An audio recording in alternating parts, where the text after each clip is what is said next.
Welcome, guys, to Startups Episode 3. We have an exciting episode for you today. We are joined by audio producer Tony Dofat. So, What's up, man? How you doing? how's it going? Everything's great, man. Everything's great. Just recuperating from last night. But besides that, What'd you celebrate another last day. night? Nothing, just a regular. I do it once a month. I do karaoke parties at my house, and I invite all recording artists and everything. And I started DJing again, so I was like DJing my own house party.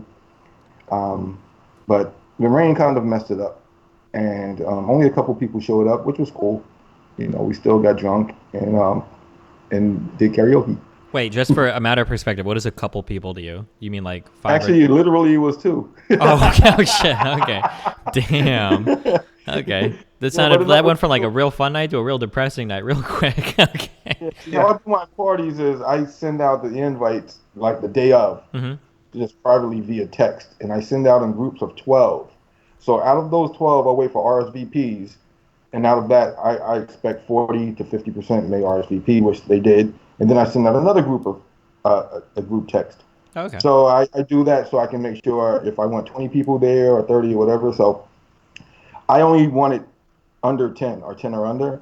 So out of that, the RSVPs only two showed All because right. it started down for me. So, Well, hey, man, if you guys had fun, that's all that matters, right? yeah. Yeah. Yeah.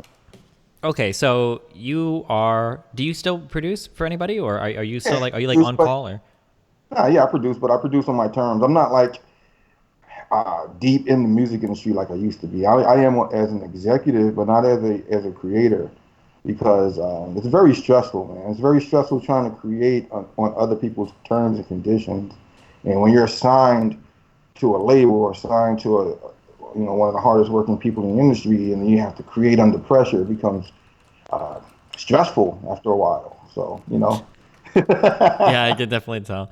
So one of the things we kind of talk about here is like, I'm sorry, I can't. We had to start this like 3 times because the audio stuff, and I just keep thinking of it. I'm sorry. One of the things we kind of talk about here a lot is kind of like how people got their how people got their start in an industry, and obviously, like, I mean, there are so many stories of like producers.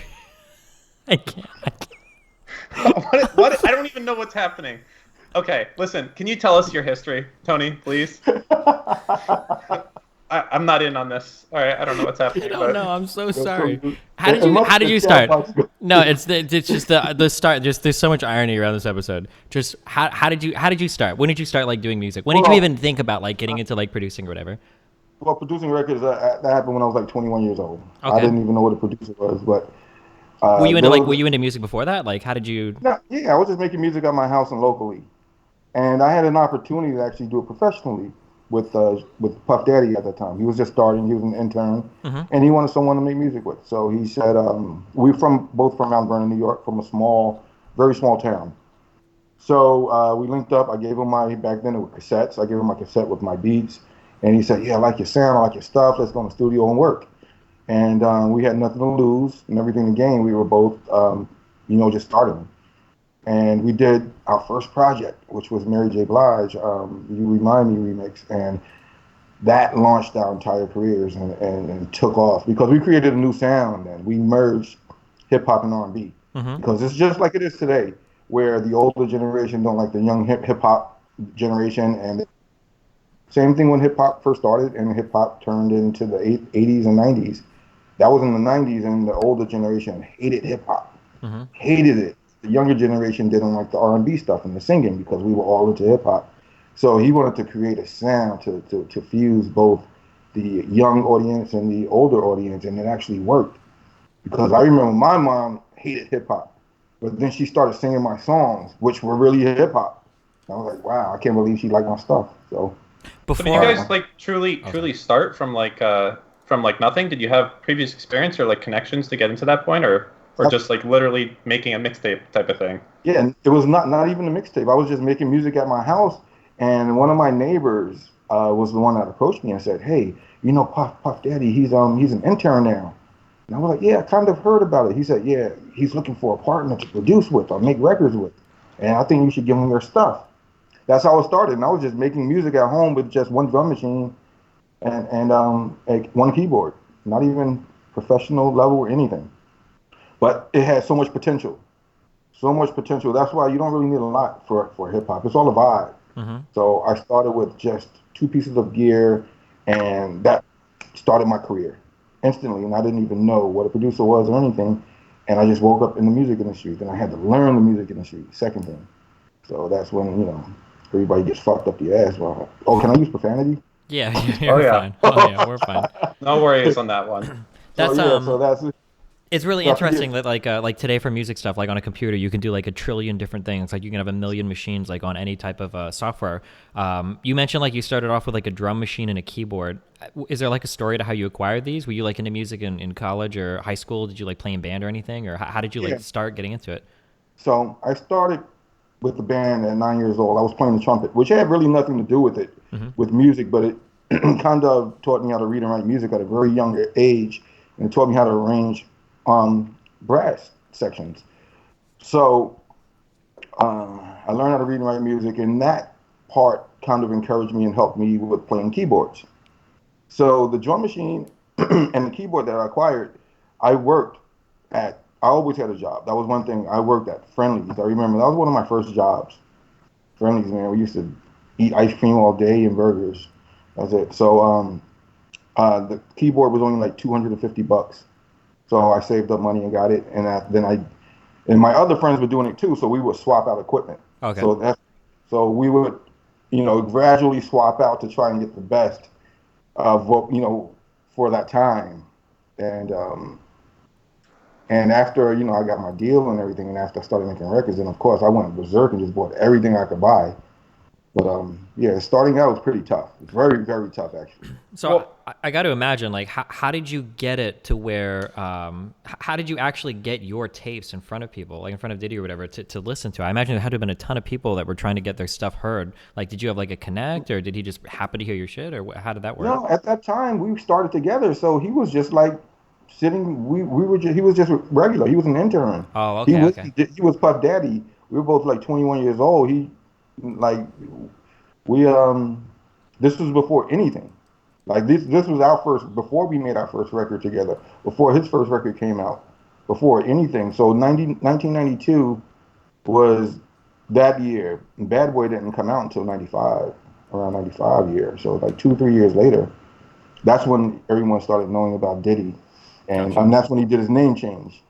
But yeah, we were both kids at that time, and just going in the studio and making music, having fun. so what would you say is the major differences of producing music at that time versus now? Do you think it's easier to get into it now versus back Oh, it's then, way or? easier. Yeah, it's way easier now. It's a double-edged sword. Technology and these platforms make it a lot easier to get noticed in the industry. But then at the same time, the technology is so affordable, and everyone has a computer now, so almost anyone can make music now, and it doesn't really take much effort now with the programs. So that's why we have a lot of people that are in the music now. A lot of people are in the music, and it's not the label who dictates your hits now or your success. It's the fan. It's the person that's sitting at or the kid that's home living with their mom in their bedroom clicking on links. Those are the ones that are determining who's the next hit, who's the next superstar, because those analytics are viewed by the labels, and the labels sign according to the analytics, which is kind of bad when it comes to music because it becomes non-organic at that time. It becomes just purely just numbers. Oh, Do you, do okay. you, Go ahead. Oh man, this is actually a topic that I'm like really interested about. The next section I have labeled is literally music as a commodity. But before we get to that, I just, do you want to like briefly walk us through, from the first work that you did with P Diddy, like how did you go past that? Like, how did you get into the industry? How did you communicate with other people? Like, what other big projects were you on that you were excited to work on? Okay, yeah. So once we linked up, Diddy and I linked up. We went into the studio. We produced this Mary J. Blige Smash, a first project, and it was such a success. Very fast.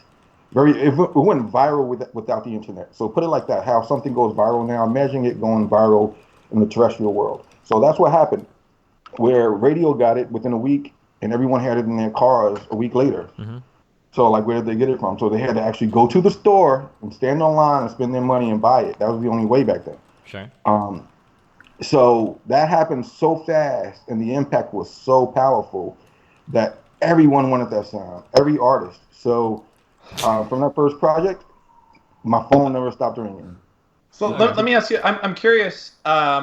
When you say this happened fast, so like you and Diddy launched your, basically you guys launched at the same time. How fast is fast before it's like literally record execs blowing up your phone every day and like basically living that lifestyle that we kind of see in like music videos and things along those lines? Like, what do you say Well, is the 0 to 60 of that happening? Like, what time okay, frame are we talking about?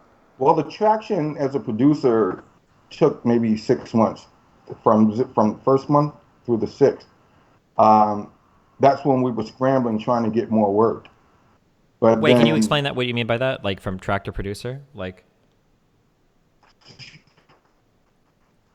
yeah, so all right, so just starting out, once you put your track out, it takes a while before everyone they listen to your music, they like your music, but it takes a while before people really find out who did the records because you have to read credits now. I oh, mean, okay. back then you would have to read credits.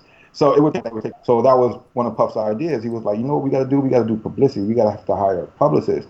We have to put ourselves out and let them know that we did this stuff. We'll get more money, we'll get more work. So that was another one of his plans. That's why I respect that man so much. He has so many plans, and all his plans always work.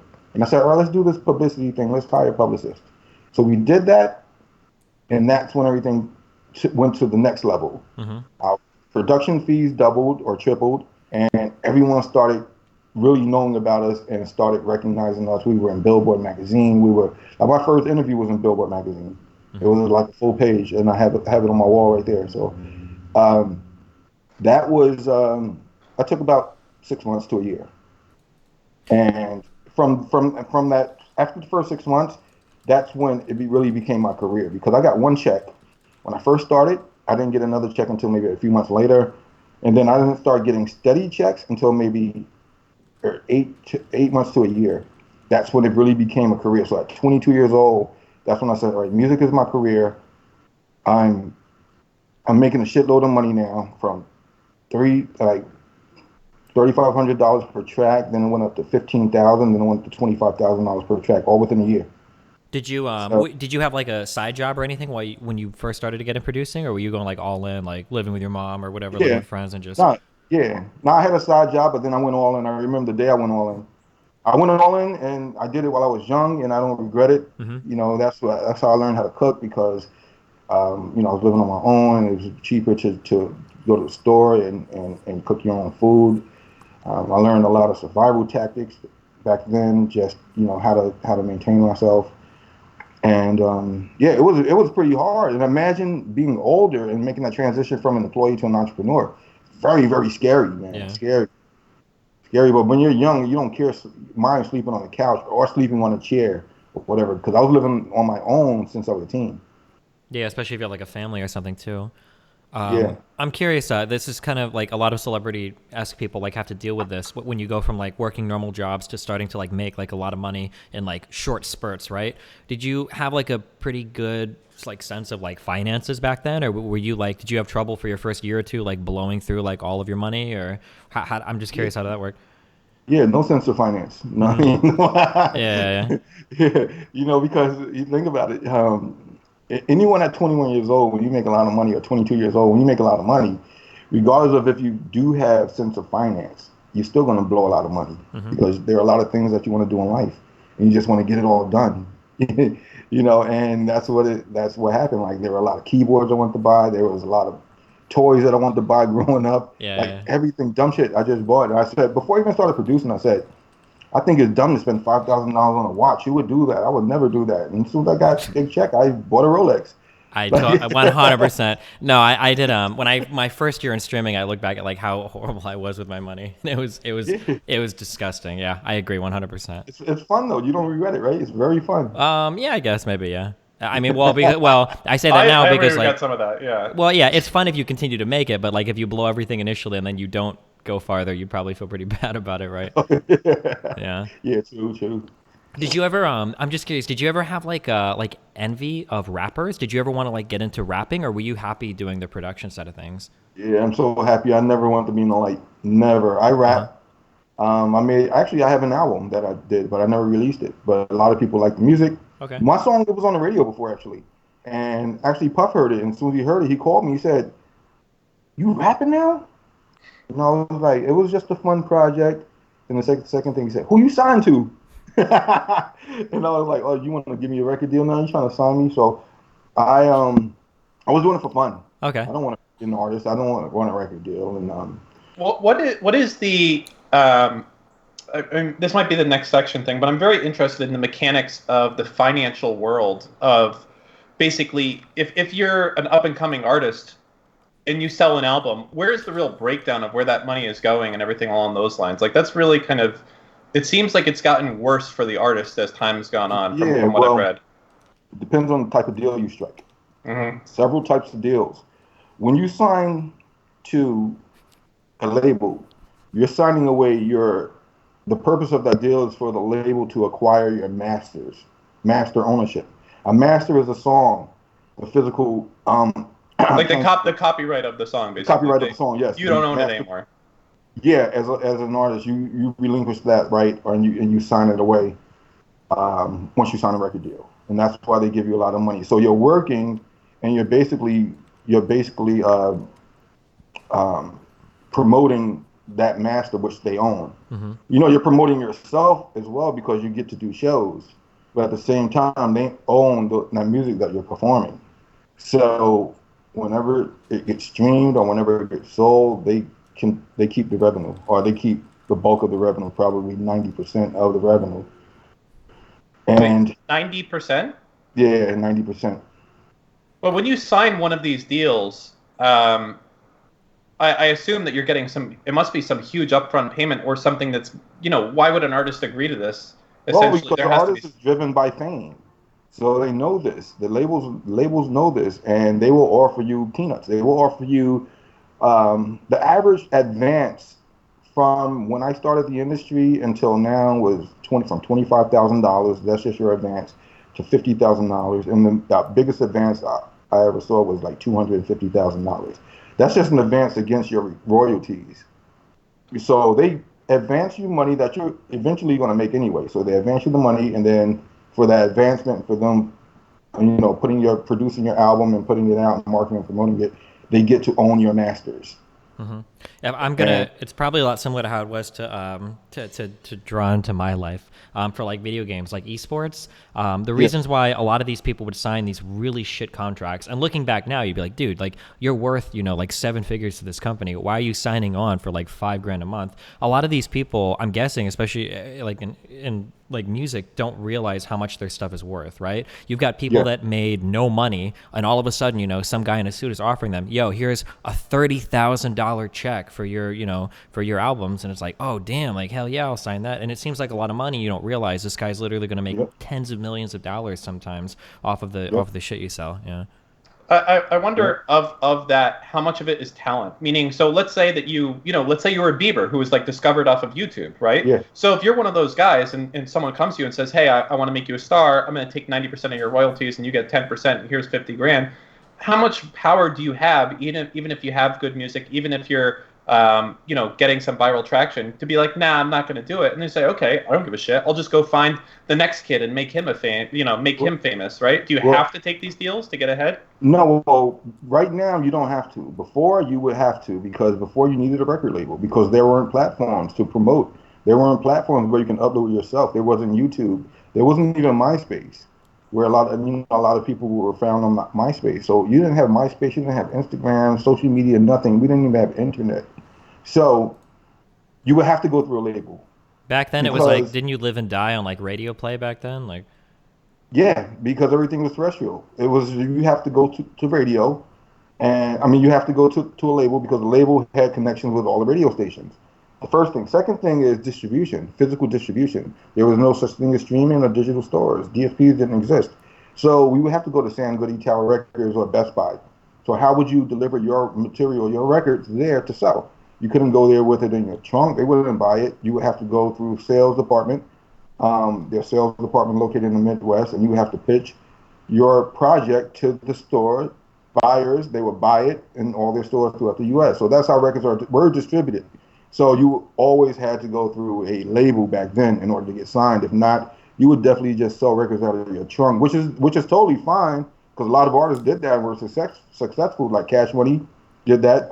Master P was a huge success and sold records out of his trunk. DJ Clue, they did that, and I actually see it. They actually have records or CDs in their trunk, and they would pull up in front of labels or wherever in front of parties and pop their trunk and say, "Hey, I got mixtapes. You want to buy them?" So that happened, and it was really funny. Go transform people, and it's available just because of streaming. So yeah, so now you have the option to say no, I don't want to sign that because I But don't do need you think you would be disadvantaged? So, like hypothetically, let's say that there is a Bieber out there today who's getting really popular on YouTube, and then you have someone really successful saying, "Hey, I want to sign you to my label." Do you still think it makes more sense to go and go down that route, even though maybe you can get a better deal if you grow yourself naturally via SoundCloud or YouTube or whatever? But maybe it's just better to say, "Fuck it, let me become another product under the Sony Music label or whatever it is, and Yeah. go hard that way." Well, if you believe in yourself, that's the first thing. Second thing um, is creating enough buzz or traction so you can have leverage. So once you have leverage, then you can strike the type of deal you want. You get the other companies competing off each other, basically, Yeah, right? besides the bidding war is a great thing to have, but then also you can make creative deals. I've seen deals where labels only own your masters for 10 years and then it reverts back to you, the ownership. Those are the best deals to do with the reversion, with the master reversion. So they only own it, or they basically license your masters for 10 years. And then it comes back to you and you own it after 10 years and they give you a shitload of money up front, like millions. If you make or create that type of traction or leverage, and that's great. And that's what I suggest all artists do, because those deals exist. And I know firsthand 3 artists who have struck those deals. And they own their masters and they get a ton of money up front, and the label makes as much money as they can from those masters within that 10-year period or whatever initial period they give them, and then it reverts back to the artist. So yeah. So okay, so obviously that's in the very rare case of where you're like, you have phenomenal leverage, you're super popular already. Most people that are probably watching this or do music or interesting and discovered, that's not going to be them, to be realistic. So let's say that you aren't a quote unquote Bieber trying to come up. What is your best bet? Obviously you probably want to get repped by a label because it thinks it's going to get your stuff more exposure, things along those lines. Like what do you do if you're good but not Beatles good type of thing? Do you know what I mean? Yeah, well, what's your direction? We have a ton of those artists on SoundCloud right now and Spotify. I love the independent artists, the indie artists. That's one of the reasons I teach that course at LIU too. That's a grad class. I teach music entrepreneurship, and this is a book that I wrote also. So that's on Amazon, on my website, and everywhere. We'll link all of these after the show as well. So that was music and... Yeah, become an entrepreneur in the music business. So you got to understand, first of all, as an artist, you're an entrepreneur. A lot of people don't realize it. They think it's just art. But no, you're really a business. You are a brand. You shouldn't even look at yourself as a person anymore. You're like a can of soda. All right? Now, how can you advance this product, which is promotion? How can you advance yourself? And then how do you market yourself? Marketing is creating a demand for that product. Now, how do you create a demand for yourself? Once you figure that out and realize that you are a product, then it can become very lucrative. So I suggest indie artists need to be informed, and I support the indie artists 1,000%. You don't need labels. You do not need labels. I stress that all the time. What happens is now you see all these artists that are on major labels is because they start out as an indie, and they build attraction like we just spoke about, and then the major labels approach them, and then they really get what they want. And some just don't really care because they think, like, oh, I'm with the label now, I get more leverage and people take me more serious now and I get more clout.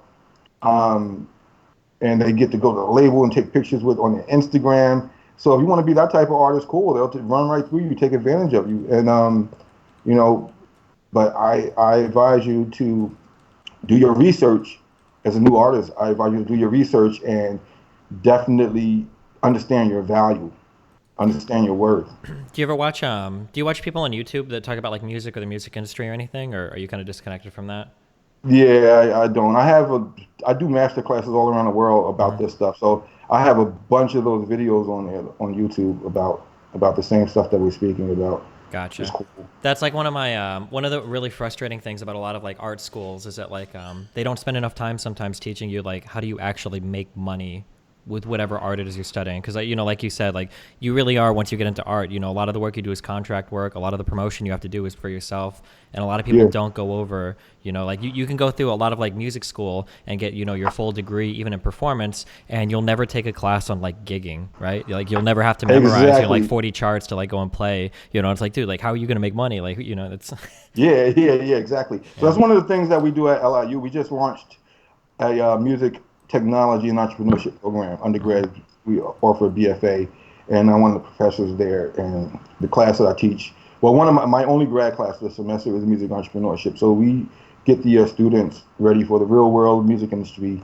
And, you know, I like to teach when things don't go right, because that's the only way you're going to become successful and survive. Because a lot of professors only teach by the book or how it should work. But that's not always the case when you're in the real world. Sure. Shit never goes the same way. It never goes right as planned. So what do you do when it doesn't go right? Do you freak out, or do you find a solution? Well, I think an interesting thing here is though is for a lot of people, the idea is to become a master of your craft, and then the stuff that you're not good at pass off to other people. But it's almost like you're kind of saying that no, you can't do that. You can't be shit at marketing yourself. You have to do it. But it's interesting because I feel like it's probably romanticized being a musician or an artist, that your stuff is so good it will stand on its own and you'll never have to spend a second thinking about the business aspects. And you're saying that no matter what the case, even if you hire a label or you don't, that you have to put some of your mental mind share into that. Yeah, it's 80% business actually. It's the music business. Music is only what you sell, but the other 80% is the marketing and promotion and the deals that are going on, and everyone fighting for their share of the pie. But what are they fighting for? That small piece of music. It's a copyright. So one of my philosophy, what I say a lot is, music industry is driven by two things: talent and ownership. Talent is a person that can create ownership, meaning that it's a master or it's a song. So they're either fighting over the talent or they're fighting over the copyright. And if you don't have talent or if you don't have a copyright, then you're nothing. And you're only going to be short-lived in the music industry. So when people realize that and understand that and use that concept, then they'll become more creative, or they'll understand that my creativity is very valuable. Because if I don't have this, then what am I? What do they want? I'm not an asset. I become a liability. And ownership.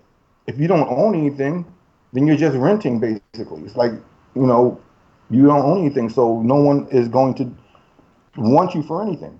Because well, and I was going to say that we've seen, there's definitely some artists, I'm sure you know some, that just have almost like no musical talent. Like everything's auto-tunes, like anyone could do it. But because they have so much business sense in marketing themselves in the way that they look, that they're way more successful than someone who could have genuine talent, right? Exactly. That's 1,000% the case. Yes. I've seen a lot of artists. When you see a lot of one-hit wonders, it's because they don't have the business sense, and they're fighting with their label, or they're fighting with someone that handles their business. When you know you don't have a business, when you're entrepreneurial mind, then you need to find someone or a partner to become your manager or partner within your corporation or company. Everyone needs a partner, and it's impossible to do it by yourself. And a lot of people just build up their ego's so big after they get their first little bit of success, and then everyone leaves, and then they never come out again. And that happens so many times, and I've watched it so many times, and I watch artists kill their careers just because, you know, they're trying to fix something that's not broken, and then they get shelved, and no one wants to work with them. One thing you said that was really interesting. You think that one-shot wonders, that most of these guys could have had other successful albums and other hits, but they just sucked at business or their management. I guess I haven't thought. They don't listen. They don't like to listen too. So it's like they once they get the success, then they think that they got it by themselves. Well, no, it took a team. It took all of us helping you say, all right, you need to do this. Don't say this. Wear this. Don't walk like this. Don't do this interview. So it takes a team to guide you through all this stuff. And then once you get it, then you think you made it on your own, and then you want to get rid of everyone, and do things your way. So do things your way, and it doesn't work. And what happens? Your album just flops, and no one wants to work with you anymore. And that happens all the time. And then they want to blame the person that tried to help them, and they say it's his fault. Then they say he robbed me. Oh, he did this. Like, no one told you to sign the contract. You were so thirsty to get on, you wanted to sign whatever, and you signed it. Now you're on. You did what you had to do. You blew up, and now your second album flopped. Now you want to blame everyone. So when people really, and on social media, it's funny because when they just put that on social media, no one really asks questions. They just believe the first thing they see. So if you really dig into all these cases, I'm quite sure a big percentage of those issues are the artist's fault. Man, that's like a really hot take. A lot of people would get really upset at that. But I used to do the same shit back in the early days of like my industry, like this online streaming shit. There are companies. Have you ever heard of a company called Machinima? Probably not. Oh no. They basically signed a whole bunch of people and their contracts were super fucked, and a lot of people got really upset that these contracts were so abusive to the creators. And all I remember is like some of these contracts got leaked. And I would like read through these things and I'd be like, why the fuck were you signing this? What the fuck were you thinking? Like, people were signing contracts that existed for into perpetuity. They were signing contracts that were like infinite contracts with no auto renewals or anything. They just were signing forever, like signing away like their intellectual property and everything, like the videos they made. And I just like read through some of these, like, what the fuck is wrong with you? Why would you do this? And it blew my mind. That's the key word, perpetuity. A lot of people don't realize that's the most important word, because that will create residual income it will not create residual income if you relinquish it or sign away. Well, it will. It's just not creating it for you. It's for the people that own it, right? Yeah. Yeah, so it kind of sucks. And to see those contracts and someone to put perpetuity in it, if it's not a license agreement for synchronization for a film or TV, someone to put perpetuity in a deal to own your stuff is kind of sucks. It's just a bad thing. I'm just trying to. Is that the most common deal? If you had to say, what are 90% of music label deals? What do they look like? If you're not, again, like, they're exclusive. One thing is they're always pretty much exclusive. Exclusivity is key, and it makes sense because you wouldn't want to invest all of your money and your time into a project or into an artist and they sign somewhere else. So exclusivity is standard, because you're putting a lot of money and time into it. So sure, I would expect that, but what about like terms as far as like, is it typical that they own your copyright for forever? Yeah. So they will have your masters forever. That's the most likely thing. That every song you make, you actually don't own. You just get 10% of it. Yeah. Well, we actually, who was it? Was it, oh man, oh fuck, I wish I could remember. Was it Bruce Springsteen? I think Donald Trump played somebody's song at a rally. I want to say it was that "Born in the USA" song, and somebody got on Twitter and they were like, "Hey, you can't play my songs. Actually, I don't give you the right to do that. Like, I want to take this back." And was it Willie Nelson? I don't remember. And then later it came out like, well, he actually doesn't even own the copyright to his music. I don't know why he's saying that. Like, he actually has no say in that whatsoever. And these were songs that were like decades old. Yeah. So. Yeah, that's funny. But the thing is that they don't even know the laws anyway, because it could be played in a public forum because the forum actually acquires the license, which is called a public performance license, and they can play whatever they want. Yeah, but I mean, like, the artists can bitch all they want. Yeah. The artists themselves don't even have a say over it, right? Because it's up to the licensing company that they sold the masters to that have a say on whether or not. Yeah. So whenever we see this stuff about Trump played this song without permission and I'm suing him, it's more likely the case is that they don't need your permission because they just got some performance license and everyone's not smart about it from the company. Yeah, exactly. Yeah. Now they can limit the usage if they try to televise it or rebroadcast. So there are a lot of stipulations to it. But then for the news, it's fair usage or fair use. So then that's a thin line too. What's considered fair use? Because the news can actually play music without acquiring a license and put it under fair use. So what's considered fair use? So that I'm not a copyright attorney. I just know what to do and what not to do. But I know that they're protected. The venues are protected. Supermarkets are protected. Everywhere you hit public music, they have a license to play it. And Interesting. we get a check for it as a songwriter. I get my check every quarter. I have one thing I read about that's kind of interesting is in the film industry specifically, there is a lot of shenanigans that they pull in order to not pay artists, right? And what they do is they basically use a lot of the marketing budget and things along those lines to basically take away from the profits of what they do. So you might have a movie that they spend $20 million creating that movie, and that movie will go and do 100 million in ticket sales. But what they'll do is they'll end up taking all of that revenue and attributing to marketing and things like that. So I'm curious in the music industry if you find that record labels are trying to fuck with the artist's pay or anything along those lines. Is that common or yeah? Yeah, well, it's pretty much the same thing. Well, the music industry is the artist very rarely will see royalties for their record sales. Very rare.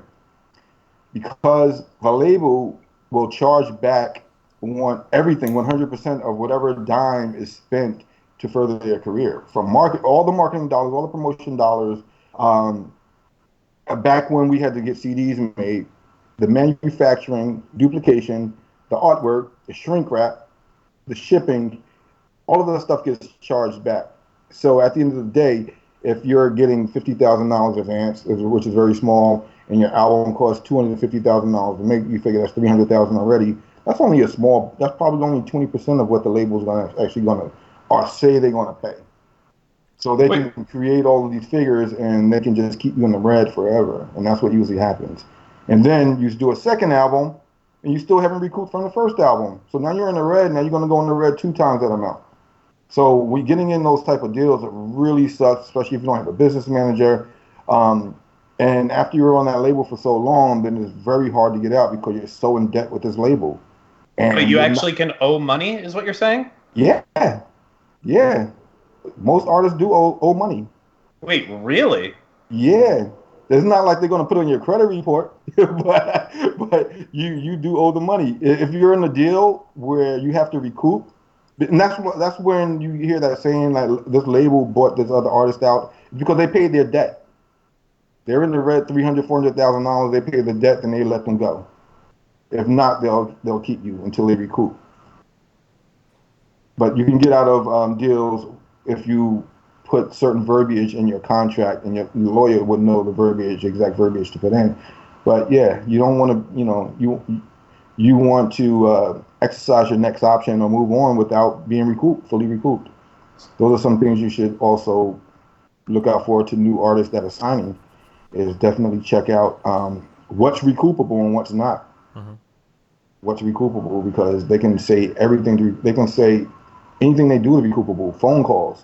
So you have to know exactly what you're paying for, and not just get happy because you get a check up front, because that one check has a lot of things attached to it. So I'm kind of curious. We kind of talked about this a little bit earlier.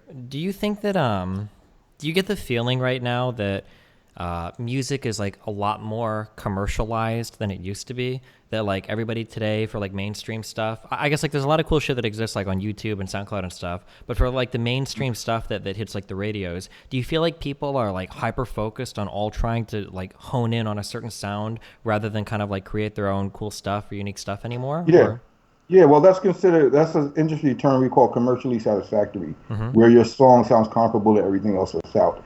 But a lot of kids are doing it now because they don't know better, because they're trying to mimic someone else.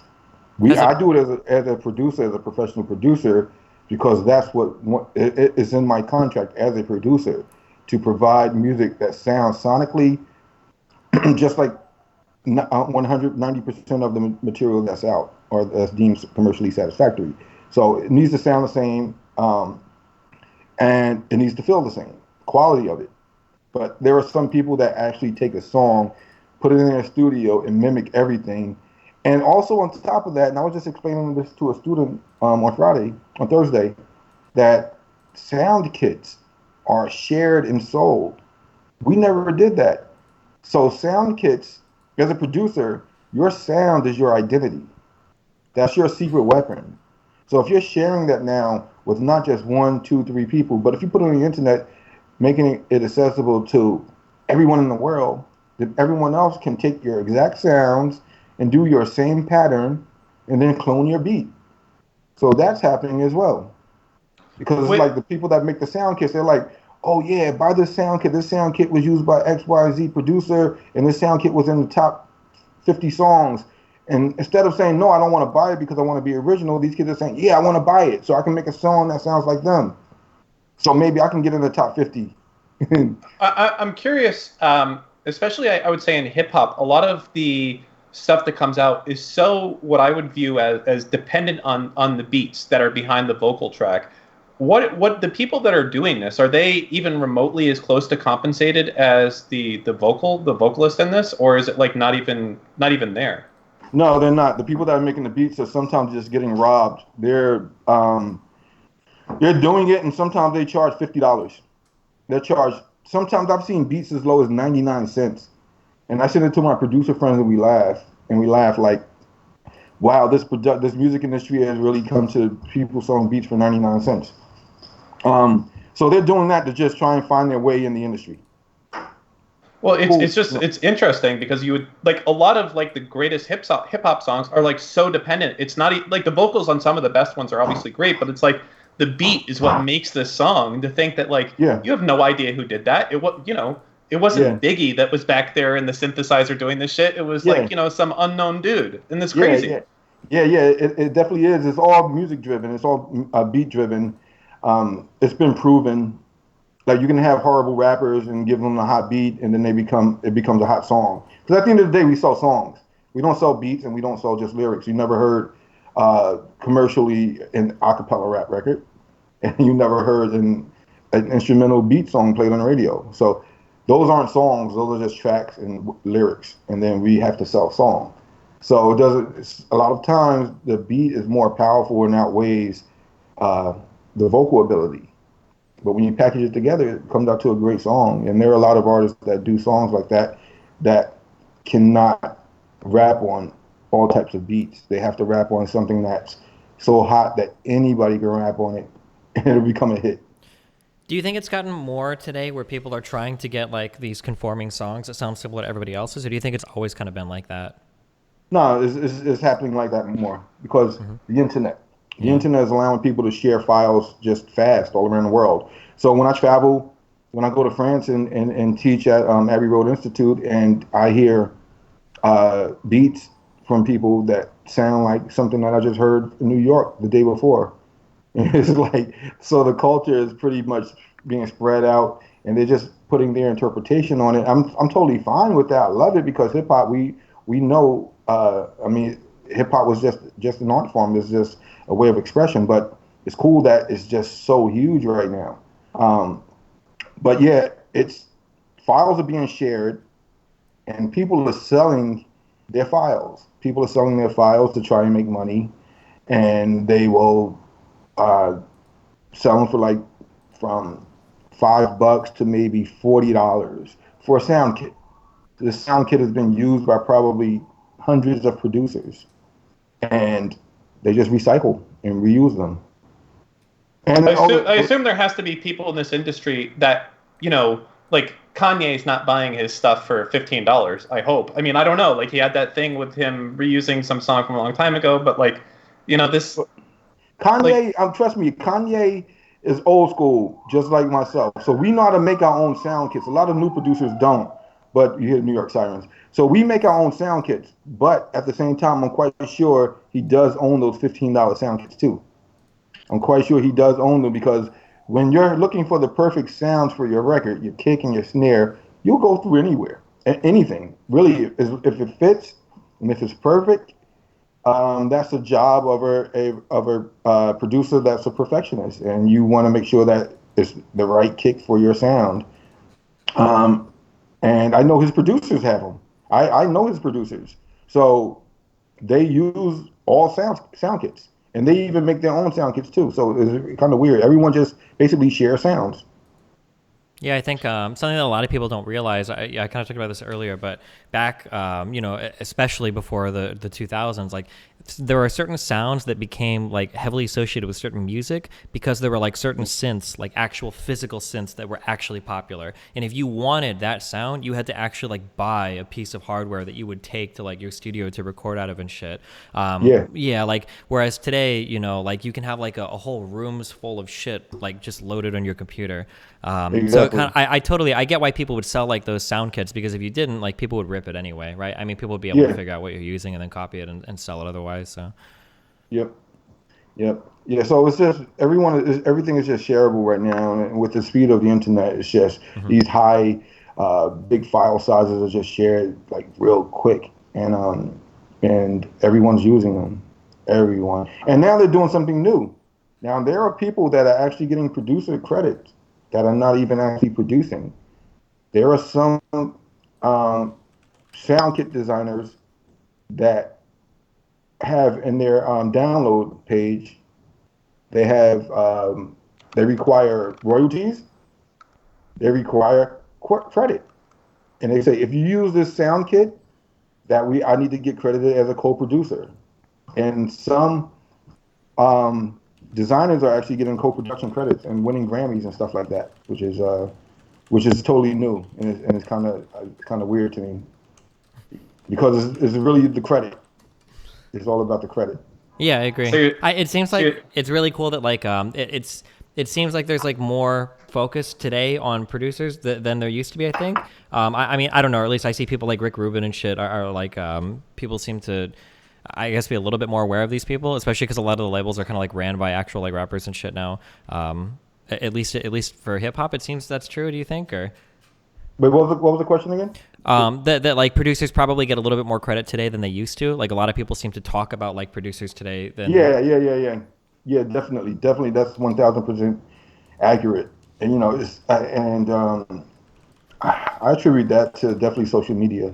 For sure. Definitely, people are just you can communicate with people easily, very easy, and you run out of shit to talk about, so then you start talking about producers. I saw that So, you had a Twitter fight with who was it, Lil Yachty or something? Are you oh saying yeah, are you not a fan of Lil Yachty then? oh yeah, nah. Yeah, he unblocked me and stuff. It actually was weird because he performed at the university on Thursday, and I was there. But I didn't go to the performance. I had class. I taught my class, and I left. Some of the students wanted to go, but I was like, and they were looking up my Twitter, and he was mad. Yeah. Wait, He was wait, mad. wait. Can you? So for those that don't know, wait, can you fill us in on this? Yeah, it was something. It was a video that I posted on Facebook, and Funkmaster Flex, the big DJ in New York, he copied it, took a screenshot and put it on his Instagram, Copyright thief. Hate those and motherfuckers. and it had my whole caption on it, Mm-hmm. and then it just that little clip right there went viral, and then after that, then on Twitter, I said the same thing on Twitter, and then his fans just kind of got at me and they started roasting me and shit, Mm-hmm. and calling me fat head and all that stuff. Damn. Okay. And I said, Yachty, I said, yo, I write books, man. You need to read my books, man, and put the mic down and stop rapping. He said, yo, fuck your books. Yeah. I said, yeah, stop rapping, please, man. I said, please. Damn.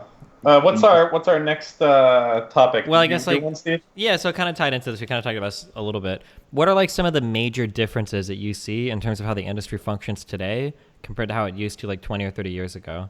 Like, what are some things you think have gotten better? What are some things you think have gotten worse? What are some things that are just different? This is all worse, actually, because it's just when I look at music industry, being a creator, I look at it, I like the art, Uh huh. but it doesn't run on art. It doesn't run on art at all, not, way less than before. It runs on numbers. It runs more numbers now because of these platforms from Instagram, YouTube, SoundCloud. SoundCloud, Yeah. Spotify.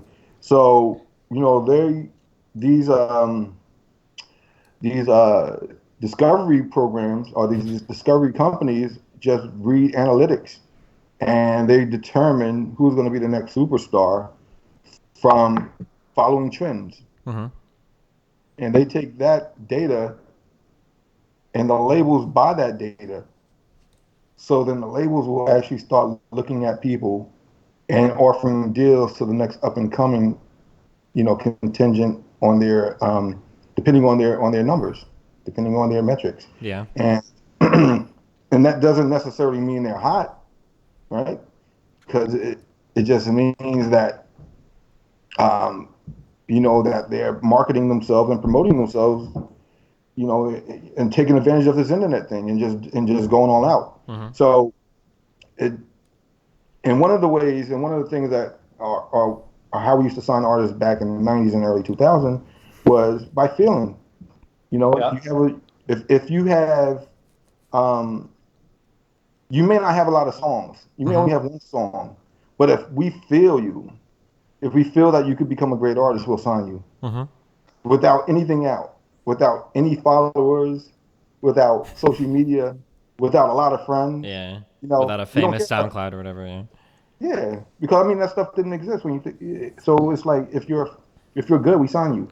Now it's just like you're good, you're not getting signed. How many friends do you have? How many followers do you have? When that was the first question that was asked by a label, that's when I knew that the industry was starting to transform. When they ask how many followers you have instead of how many songs you have. This is kind of like this is sort of related. Have you ever heard oh God, I don't know how to pronounce it. Is it Dave Grohl? Is that how you pronounce his last name? Foo Fighters guy. Yeah, the Foo Fighters guy. Yeah. Do you watch all of the talent singing programs and everything? Like America's Got Talent or Britain's Got Talent? Or...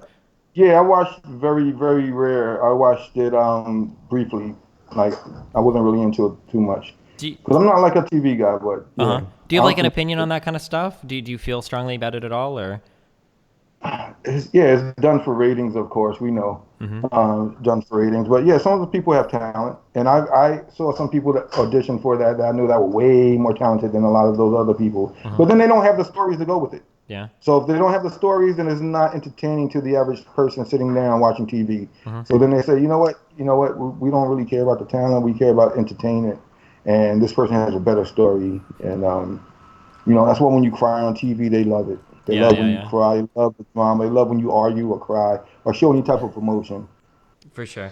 I'm just I remember that Dave came out and he had like this huge he had this huge like diatribe against it where he was basically saying that like people are it's kind of like what we're talking about now, like people like hardcore commodify music, and that like back in the day you would get a bunch of kids together like in a garage and you would just play rock music and you'd have fun, and then you'd kind of grow from there. But nowadays everybody's like trying to like make it on the internet or make it on like a talent show or do something like the kind of the environment around a lot of that starting music stuff is so much different than it used to be. Yeah, definitely. I mean, it was more of a vibe. It was all about vibe. That's what hip hop was about. It was about vibe, and now it's just so sterile, and it's not about vibe at all. And that's why I scrutinize a lot of people that just come into the hip hop genre and just say they're hip hop and they're rappers, and and don't even really know anything about hip hop. Wait, when you say that, what do you mean by that? Don't even know about hip hop. Don't even know what hip hop is. Don't even know that with the foundation of hip hop and what it represents. It's just that they put 808s or you have hip hop drum sounds and you call that a hip hop record when don't even know the origin of hip hop. Don't even know successful rappers that were out before them. A lot of rappers out now today don't know the big rappers from the 90s. A lot of them. I understand it's a different generation, but if you're planning on pursuing a career in whatever field, you should also do your research and listen or do your due diligence to discover who was big before you. How much of the desire for people to become rappers do you think is based off of the perceived lifestyle that's lived as a result of that versus like genuinely having a passion for doing music? It's heavily driven by that, really, mostly. So it's literally like music videos that like drive this versus the music itself. Now it's the Instagram. It's Instagram. Everyone wants, there's no reason to walk around with $50,000 cash, and then when you see all these rappers in the videos, people with the pictures of the showing up. That's probably all the money they have, but they continue to take pictures and video with it, and Wait, And are you saying so? Some of these guys who did that, I mean, obviously they're pretty well-known rappers. Like, do you think that like of these guys, like most of them actually aren't? I mean, I don't want to say obviously they're not as wealthy as they portray, but like how broke are these top guys that we know the names of? Like, obviously there's well, the kind of jokes like DMX, supposedly doesn't have any money or anything along those lines. But is you kind of the assumption was these guys are celebrities. They're all going to yeah, be pretty wealthy. They've been successful. yeah. Well, you can just look for yourself. Those that have money don't really show it, and those that show it don't really have the money. You know. It was interesting. Diddy and Dr. Dre, both huge entrepreneurial just breakouts there, right? Like Yeah. Diddy, I could be wrong, but I'm pretty sure that most of his wealth and his income has nothing to do with him as a rapper anymore. Exactly. Yeah. Yeah. Yeah. Nothing No. to do That's with it. definitely true. Yeah. No. That's definitely true. And people don't know this. They're like, hey, do you know about Diddy? I don't know. That was that rapper who was popular 10 years ago. Like, no, like this dude owns like a ton of shit. He has a building in downtown Manhattan. Yeah. Like, and you have no idea. Yeah. Like, Yeah. Yeah. it's crazy. Yeah. Yeah. No. That's definitely true. It's great. He's definitely a true entrepreneur, and he already knew back then music was just a stepping stone and a tool and a vehicle to sell something else. Music has always, I'm not going to say it has always been like that, but it has slowly emerged into becoming a tool just to sell something else. So it sells everything besides itself. Mhm. Music doesn't sell music. Music is used to sell, like this book, for example. So I'll give you an example. Buy this book and you'll get this free song. Kanye does it all the time. Everyone markets and packages their music with product. Oh, like for a title. Yeah, Was it Jay-Z did it Yeezus? too with I don't even. Samsung. Or it might have been Life of Pablo or whatever. Wasn't that was the album that Kanye was trying to push it as an exclusive one title, right? I mean, it even goes as far back as with Prince. Prince packaged his CDs with his shows. Mhm. And you buy his concert ticket, then you get a CD, and then it's recognized by RIAA as a record sale. Mhm. Wait, wasn't Prince? Didn't he do one of the craziest licensing things of all time? Because I remember, like to this day, you can't watch anything from Prince like on YouTube or streaming or anything. And it's like kind of, that's Oh pretty yeah, strange. yeah. This is weird. I don't really know the extent of it. I know his attorney actually, but I don't never really asked. I never really questioned it. But I know, yeah, That's one thing about, and that's a great case study of ownership. When you own your stuff, you can tell you can do whatever you want to with it. You can control your name, your likeness. You can control your music, your copyright. And he's a great example of ownership and why should you retain your ownership. Wait, do you Interesting. know? Did Prince start off with that mentality, or was that like after he'd already become big? Though I'm just curious. I think he started like that. No, well, you know what? No, I think he changed because he had a fight with Warner Brothers over that. So he did sign away some stuff, but he got it back. Yeah, so I don't think he started out like that. Mm-hmm. I don't believe so. I feel like I could be wrong just because I don't follow rap obviously as closely as some people, but I feel like there are a lot of stories like that where somebody after their like first or second album they realize they've been getting like completely fucked by either an agent or by someone else that they're working with, and then they have like that huge falling out and it becomes like a point of drama between like either a rapper or a producer or some label with somebody or whatever. Yeah. That happens definitely all the time. I was just thinking about the Prince situation. That was a good question because I remember you got my wheels turning. I remember when they had he was fighting with Warner Brothers. So I think he got screwed into a bad deal originally and then changed it. But yeah. So let me ask you this. So you're obviously, I would say, like an expert in just this hip hop production of basically from now to from the past to now. What has happened with a lot of the older guys that pioneered the industry? Are they still involved? Are they like a driving force behind some of the newer ones? No, they're Coming not. out, or are they just No. gone? Yeah, no. A lot of the pioneers don't really accept what a lot of the new cats are doing.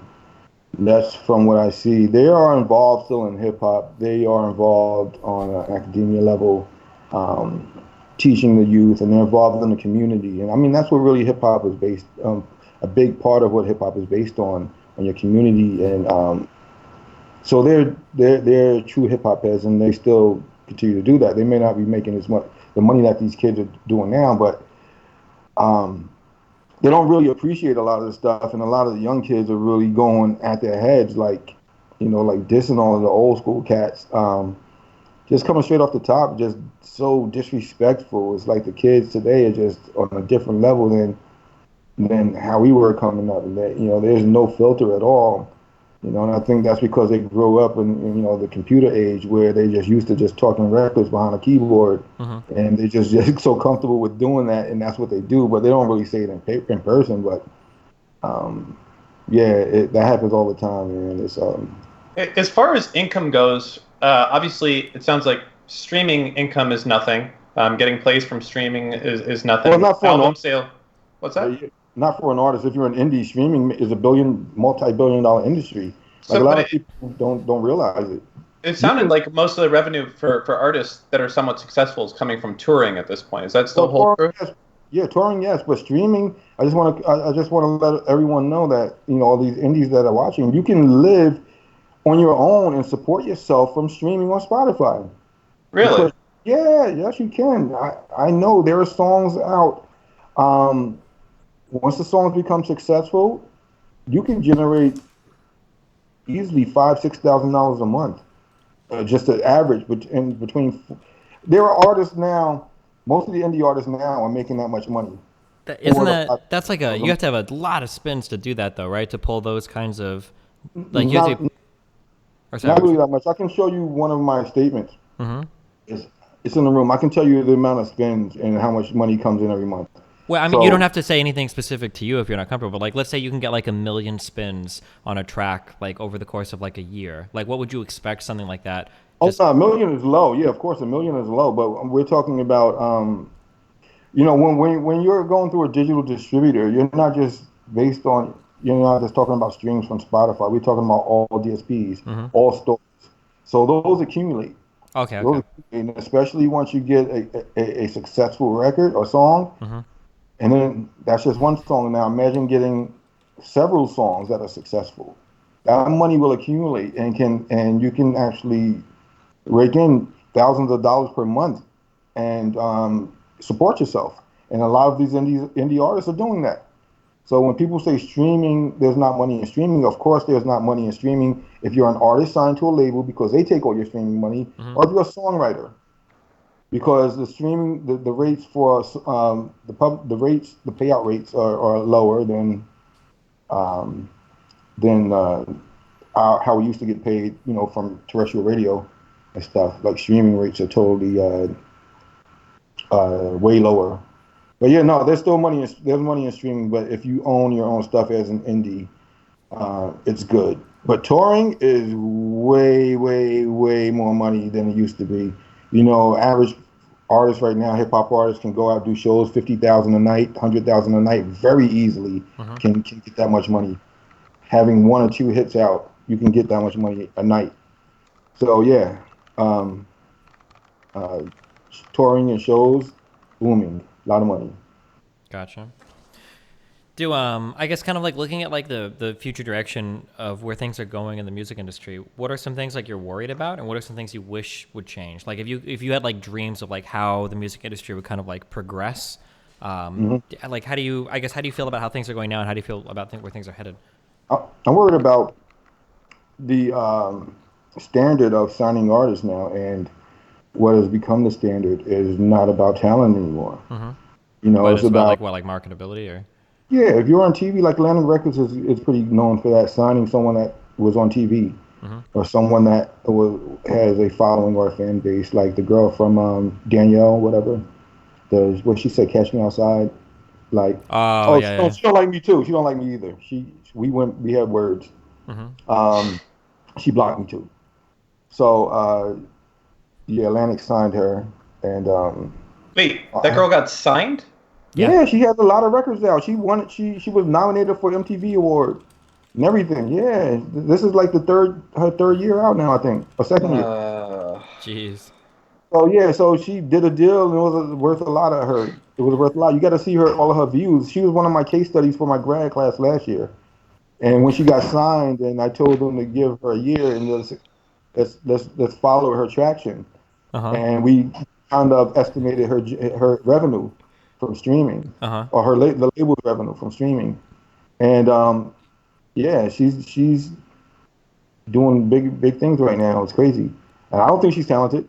I really think she sucked actually, but you Damn. know. Do But you people said, I was going too hard because she was just a young girl, and I thought about it. I was like, you know what, she is just a little girl or whatever. But then she opened her mouth and said something real nasty to me. And I was like, respect your elders. damn. Sometimes little kids, man, you can't let Yeah. them talk like that. Do you I'm kind of curious, it's kind of related. Are you familiar with the term influencer? Yeah. Do you have any opinions about like this kind of like the influencer culture or whatever online these days or? I think as a brand, it's cool because you get to promote your stuff Mhm.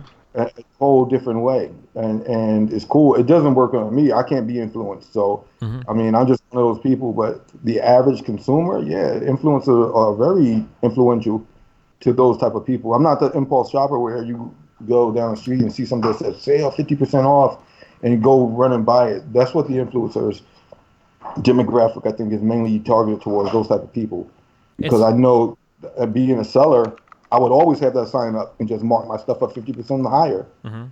So, it doesn't. I can't be influenced by it, but I think it's cool. It's really interesting to me the people that go like the influencer route and then become like musicians off of that because you already kind of like have a big following, so it's easier to sell your stuff. Have you ever heard of an artist called Joji? No, Oh no, okay. So like this is a guy that sells music now, but he got big as like a YouTuber, basically, like making comedy shit, and then he branched off into doing music. And it's kind of interesting to think that like if you become big on the internet as like a social media influencer type person, that you can just yeah, branch off into music and instantly be more successful than people that have been like working at it for so much longer. It's a really interesting thing from a yeah, brand point of view. Yeah. yeah. That's what I don't like about the music too. It's like Hmm. when you see people and especially kids, when you see them on Instagram doing wild stuff, stunts, Hmm. pranks, and all that stuff. It's like eventually, after following them for a certain length of time, they always drop a record or have a record coming out or have a single coming out or something like that. So it's like now a lot of artists that are real artists are just coming out doing stunts now Yeah. because they're trying to market themselves. They're like, all right, so how can I create a demand for myself? How can I further my career? All right, so cool. I have all these rap songs and no one's paying them any mind. No one's want to listen to them. Yeah. So let me try and get someone's attention by doing a prank. Me try to do a fake robbery and try to land, get on the Yeah, get news. like the big. It used to be Vines and shit. Like, And once yeah. I'm on the news, and then then I say, hey, my single's coming out.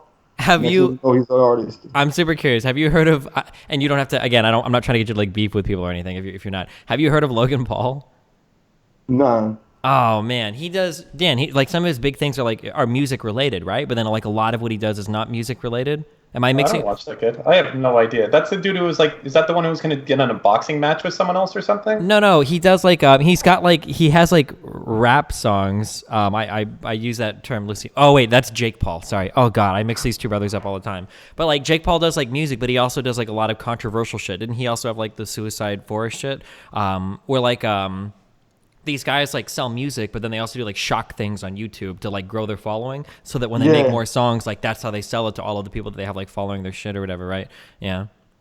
yeah. That's what I don't like about music, because I mean, they're independent. They can do whatever they want, but when a major label supports it, Mm-hmm. that's when I have an issue. Because once a major label gets behind trash, then they start exploiting trash, and then that becomes the new standard, Mm-hmm. and that will hurt the integrity of music, and that's what I don't like, and that's what I foresee happening. Mm-hmm. What do Is you that what do you think happens moving forward? As I guess streaming revenue, I assume, is going down. I believe, right? I mean, it's taking away from album sales, but where do you think we're going to be in like 10 years from now, where people aren't used to paying for music at all? I assume there's going to be piracy is going to be more of an issue. Like, how are artists going to generate the revenue? Is it just going to be exclusively touring revenue at that point? I think music is just going to become more of a vehicle and a tool to sell something To else. sell other stuff, like you, yeah. Yeah, it's gonna end up becoming like that, and a lot of brands are now going to start signing their own artists because it just costs too much to license an artist that is successful already. So they're going to start signing their own artists. Like let's say, for example, Kraft, the company, or Colgate. They're going to start creative divisions, and there some companies have started already, and they're developing talent, and they're making songs, and they're going to blow their own stuff up and use that music to sell their product. Music is everywhere, so when you look at it and think about it, it's synchronized with every commercial, is every Movies and movie. shit. Yeah. It's everywhere you go, you hear music is the most influential art form. So yeah, to invest in music, but at a different capacity, that's what's going to happen eventually. Um, it's crazy how and it's crazy to me because of hip hop, because hip hop was just something that was just started so small, not even 40 years, like 40 years ago. Hmm. I think it's 40 years, but yeah, and it's worldwide now and the most influential and most consumed genre in music. And more than that, the people that come from that end up becoming like super influential figures Superstars, outside of yes. music. Yeah, you look at like people like Yeah, Kanye West, obviously, is like the go-to. yeah, Or you bring up like people like Jay-Z, P Diddy, fucking Dr. Dre. These guys are all like almost billionaires. Like these aren't yeah, guys that are worth millions of dollars. These are guys that yeah, are worth like 800, 900 million dollars. Like it's yeah. insane how much wealth they have behind them now. Yeah. And then we have like people that aren't even in the media like that, but then we have Will Smith that has been making movies for 20 million for so long. So super duper stars. There is a ton of them, Hmm. and it's kind of cool. I think it's kind of cool. We see most of them transition to something else, like the truly successful ones end up doing something else versus Yeah, just staying doing music the whole time. I think, at least in hip hop, I think that that's pretty rare. yeah, To yeah, yeah. Because I mean, you don't want to continue to make rap records saying, 50 Cent kind of giving up on, not giving up, but he's not making music like he used to. And I'm a big fan of 50 actually, but he's in the TV and TV shows and movies and stuff like that. So it's good to venture out and definitely reinvent yourself and do other things because you can't rap forever. Just think about that. You can't rap forever. You have to find once you get in, you need to start looking at an exit plan.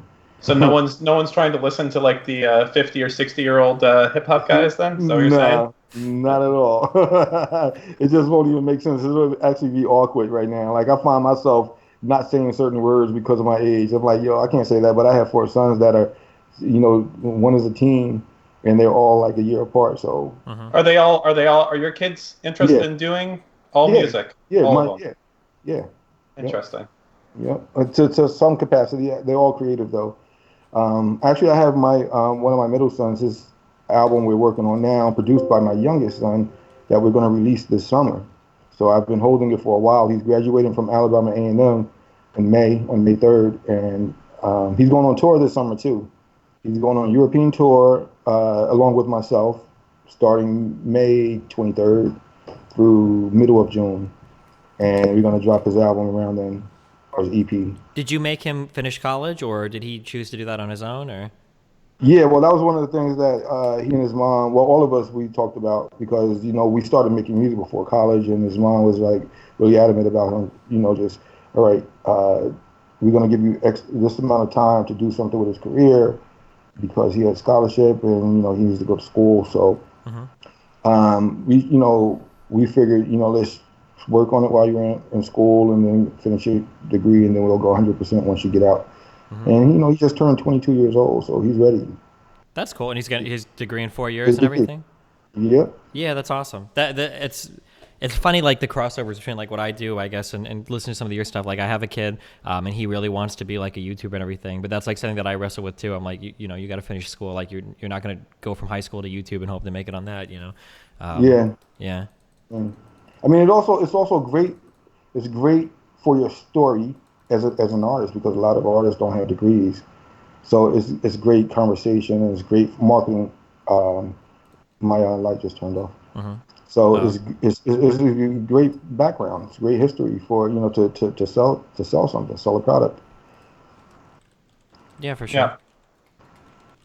Yeah. Um, do we have anything else, Steve?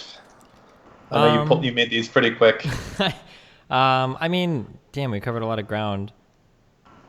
So how does this chat thing work? It's like a chat room or something. I'll send you a link after the. Yeah. Yeah, you're familiar with it, but Oh, so I want to see what people are saying. no. I mean, if you want to link up the chat, yeah, go for it. Listen, this is just, it's a lot of, a lot of making fun of me and Steve here. Nothing negative towards you, just completely towards the two of us. Oh, But, just funny stuff like they crap. oh, yeah, very funny stuff. Yeah, no, it's usually just dumb I stuff. remember those days, man. Those days, man. People, you know what? People would just go in a chat room, just the chat box. They're just having a bad day, and they're like, "Let me just go to the chat room and just make someone else mad." And that's what they do. They go to the chat room, and they sit there and they just start typing all day and just, with no identity, and just want to just say reckless stuff. And I think that world is crazy.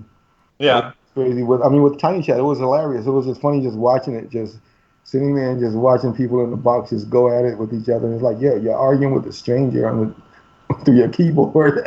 Damn. I think it's just funny. People will spend Yeah, no, all it day was. doing that kind of stuff. Yeah, that's insane. I mean, Tiny Chat was the precursor to this stuff. So, I mean, you kind of clued into pretty quickly that hosting your show was something that's pretty cool to do. Oh, yeah, Tiny Chat, I think, was way before its time. That's what a lot Yeah, of people say.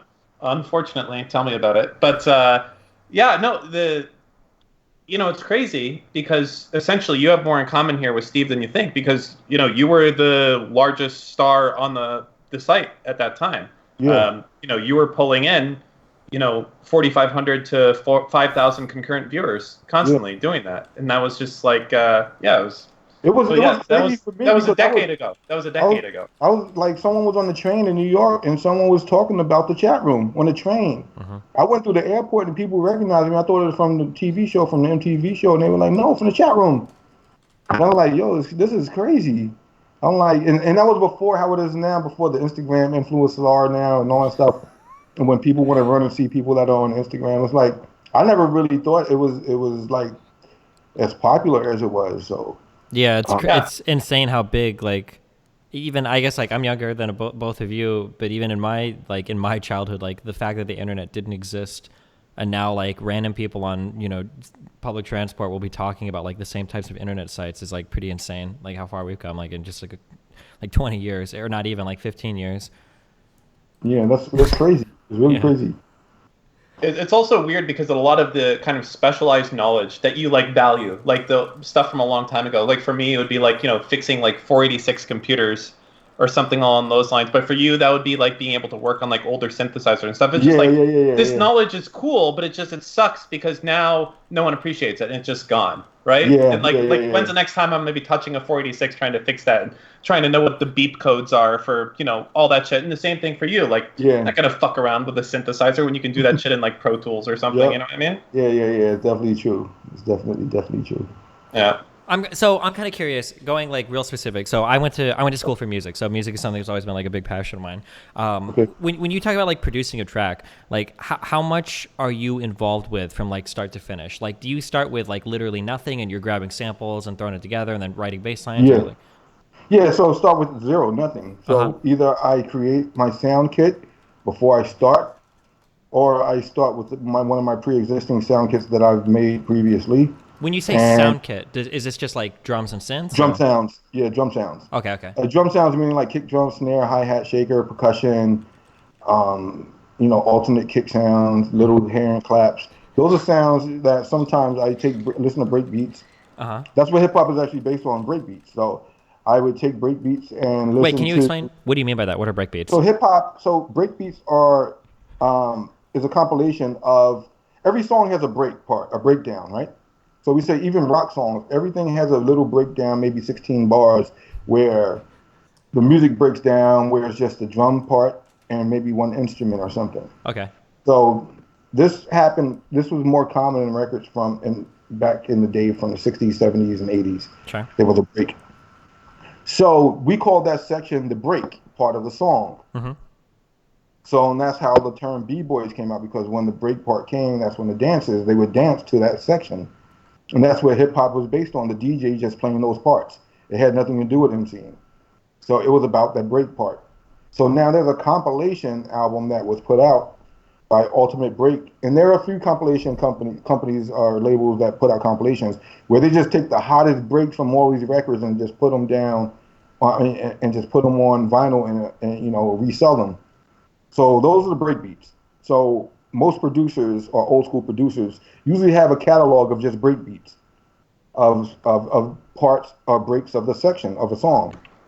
So we will listen to that before we make music to get inspired to find the sound that we want to do, or the mood that we're in, whatever sonically we're looking for. We'll listen to that until something grabs us and say, "Oh, I like that sound. I'm in the mood to make something not like this, but I want to make something containing these sounds." So we would extract the sounds from that by sampling. Shit. Okay, so these are like, oh shit, I never fucking knew this. I had no idea. So these are like, you're talking about like the first samples, right? Yeah. So Okay. this is how we make every song. So we would extract those sounds, and we would also dynamic process them and EQ them, meaning that we would probably add a little compression on them, and we What will is also what is the process like? So you have a vinyl that has these breakbeats on it. How do you even begin to take something off of it, record it? Are you recording these on a tape? Are you like how do you? no, right into a sampler. Okay. We run it through the turntable. Where now I have a digital catalog, Yeah, but yeah, yeah. the turntable we were running through a mixer. The mixer contained an EQ, maybe a 3-band or maybe a 7-band EQ on that. So we would EQ the vinyl to obtain the right frequencies, that the desired frequencies, and then we would take the output of the mixer and put it right into our sampler, and we would just find the kick drum that we wanted, because every kick drum in the song was different, because it depends on the pressure of the drummer. They hit it harder, it's going to sound different than softer. So we would find the exact kick that we want, and then we would play it, hit the sample button for half a second, we would pop it in, and then we would truncate the sample or clean it up and edit it to find the start point and the end point of the sample. A lot of times we would chop it very tight at the beginning to create an attack, to create a big attack. So we would cut into the beginning of the kick, and then at the end we would leave a long tail on the end, so we would get the natural room sound from the record. Instead of making it short at the end, we would leave the end open, wide open. Okay. And that's how we would create our own sound kits. And we would take that. We would do the same thing for a snare, for the hi-hat and everything. So now we have the same exact drum kit that this drummer had. And then we can make our own beat. What is the, just sorry to interrupt, I'm really curious, what is the legality? Like, how much of someone else's stuff can you sample before you have to start giving them money? Zero. You can't even take like one. You're not even supposed to do, not what I'm doing, what I'm explaining. So just as a disclaimer, you're not supposed to do what I'm just explaining. That is actually breaking the law. It's copyright infringement to lift that from lift anything. Well, even without lifting it, like if there's like a certain like beat that's in a song, like you can't just say I want to do a beat like that again. Yeah, no, right? you can, because you can only you can't copyright a beat or group or rhythm. I mean, you can't copyright that. I thought there was people that lyrics and melody. You can't copyright a drum beat. Interesting. All right. But now, didn't like Vanilla Ice get into trouble over because that was Oh yeah, because Vanilla Ice was that was the it was the Ice Ice Baby. Yeah, Under Pressure. Yeah. It was the bass line. It was the whole exact song. So they actually lifted that from the vinyl. So besides their publishing side would win, the person or the label that owned the master would win. Because when you're lifting from the actual master, that's copyright infringement, and you're infringing on the copyright holder of the master. Not the publisher, but the master. If you're doing like the sounds and stuff like that, you're not supposed to do that at all. But people do it all the time. Sure. And they do it and they tweak it a little and kind of add some stuff to it. And I don't know anyone that really got sued over sounds, but I know that the Pharrell and what's the guy's name? Robin Thicke got sued over the Marvin Gaye stuff, and that's crazy to me because it wasn't even a sample. I heard it wasn't a sample. If you do get found liable, do they take 100% of the thing, or is it just a portion of it? Take everything, and they sue for punitive damages too, and they get a lot more money than and they get legal fees back as well. Really? A shitload of money, yeah. If you get caught. I mean, if it goes, a lot of times you just settle out of court. I've never been approached for any type of copyright infringement. One company called me before, some lawyer that represented They represented Sly and the Family Stone, the person that owned their masters, and they tried to um, start a claim against me for using one of their samples on a record I produced for Queen Latifah, Mm-hmm. and I didn't actually. And the lawyer would have me on the phone, and he said, "Well, I just want to ask you a couple of questions," because they wanted to ask me questions to see whether or not if it's worth starting litigation against me. So I was like, normally I wouldn't even do it, but I spoke to him. And he said, we just want to know right now before we start, did you sample anything from that record because it sounds very familiar and you need to clear it. And I said, no, I didn't. And I said, I used the Hammond B3, the organ that they used very heavily. I used the same exact organ, and I played my own thing with the same sound that you guys use. So no, it's not a sample, but feel free to go on and start litigation if you want. I'm guessing nothing happened as a It result. doesn't happen because it takes a lot of time and money to start it, and Yeah. to do that, come up with nothing is. But yeah, that was early on in my career, so I became a pro way before that of knowing what to do and what not to do and knowing all the laws because it's so funny how naive people are that are in the industry that say there are sample rules and laws. You can only do 3 loops and you can sample 5 seconds it's um and it's not the case. You're not supposed to sample anything Yeah. from that vinyl. It's like unauthorized duplication or replication. That's what you're doing when you're lifting from vinyl or lifting from a pre-existing master, and that's a no-no. I'm kind of curious, like in the early days of hip hop, how did people like fuck, so like the people like on Motown and shit, so like Stevie Wonder and fucking Marvin Gaye, how did like people that like this music or these communities, how do they look at like early hip hop artists? Did they see it as like kind of like the next step forward or like the evolution No, they of liked it. Yeah, most people were chill with it? They didn't see it as like a degenerate music or yeah. anything like that? No, no, not at all. It's crazy. They like it because it's like because it's fusing R&B and soul together as well. Mm-hmm. The only thing that they have that they don't really like or could be just some lyrical content, and that's what I don't like. Some of the lyrical content of the younger generation. I think their mouths are just terrible right now, man. The way they disrespect a lot of the way they disrespect women Mm-hmm. and how they promote and glorify certain certain things like drug use and stuff like that. It was never like that. I'm just not used to that, Sure. and that's how it was without hip hop.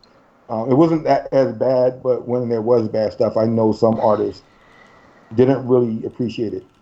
Like to clear a James Brown sample, they wouldn't clear anything if it was abusive to women. So, and that was after he had that case that he had to do time behind because I think it was a domestic violence case.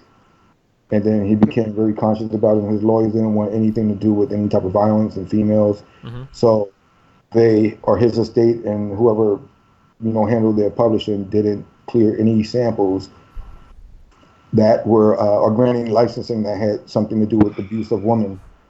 Because when you own a master, you get license requests all the time. Yeah. It's up to you it's up to you to approve it or not, Mm-hmm. and you can approve it, yes or no. Like I have like 2 requests right now for some of my songs. Mm-hmm. One for a movie and another one for a sample used for an artist on Rock Nation. And Is the logistics and the like is the movie business basically the same thing as the music business? no, it's different. I don't know a lot about it, but I just know that it's a lot different because I deal with a lot of movie people. Um, of course, there are some crooked people, and entertainment totally. Like my lawyer said, it's just really just as bad. That's what he tells me. Mm-hmm. But I never had any bad dealings because I only dealt with the attorneys in music. I mean, in movies for license requests, and I had to deal with music supervisors. So, but him as an attorney, he as an attorney would know more. And he said that is really just as shady as the music industry. So I'm taking it. Interesting. Yeah.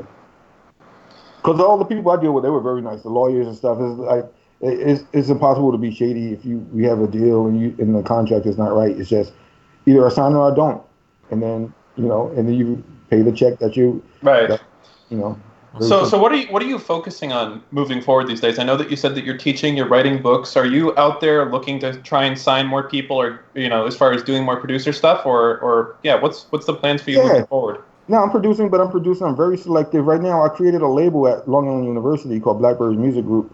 It's a record label solely run by the students. I train the students. They take my courses, and we actually are an indie label with distribution through Sony, and we make our own music and then release our own stuff. So that's one of the things that I have running on, and I have my own label as well that I would sign on and act as an executive producer, but that's very, very, very rare right now. But I do offer consulting, so I can actually secure record deals and I can secure distribution deals to indie artists.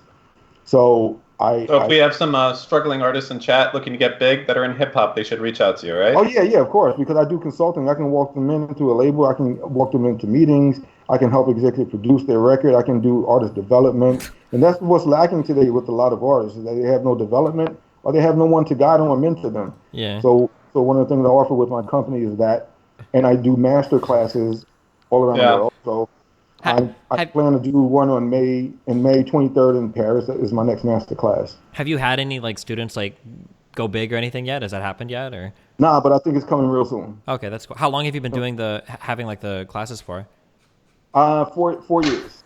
We just launched it officially this year, but it took 3 years prior to get everything up and running. There's a lot of paperwork and whatnot and creating schooling, from what I remember. There's another guy that we actually had on the show that writes books, said that when you do anything in education in the United States, there's a lot of legislation you have to go through before you can do anything regarding education. Course. You got to get approved by the state, and it's a whole bunch of stuff. But if you guys if you're curious to, or any potential students out there, you can definitely register. Go to liu.edu and go to music technology program. You'll see I'm one of the professors on there.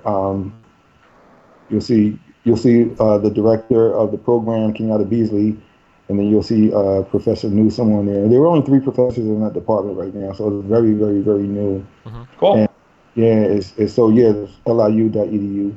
And this also right here is one of my first books. So this is a very. So if you're looking, show that book up again. So if you guys are out there, you're looking to get into something, this is a good book for the people to buy. Yeah. Business and Fundamentals of Music Production. Yeah, this is the one that I do. I do book signings all around the world, and I turn this. This is actually a course that I teach too. So that one is outstanding. That's my baby. I'm working on my 2nd edition now. Okay. All right. So listen, Tony, I want to thank you for coming on today. It was a lot of fun. Do you want to shout out your social handles, your website, things like that? Oh yeah, everything is just at Tony Dofat, TonyDofat. Everything is just very consistent, and my website is TonyDofat.com.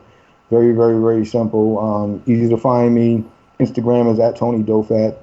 You guys hit me up. I'm definitely always available. I'm on Twitter a lot more than what I normally am.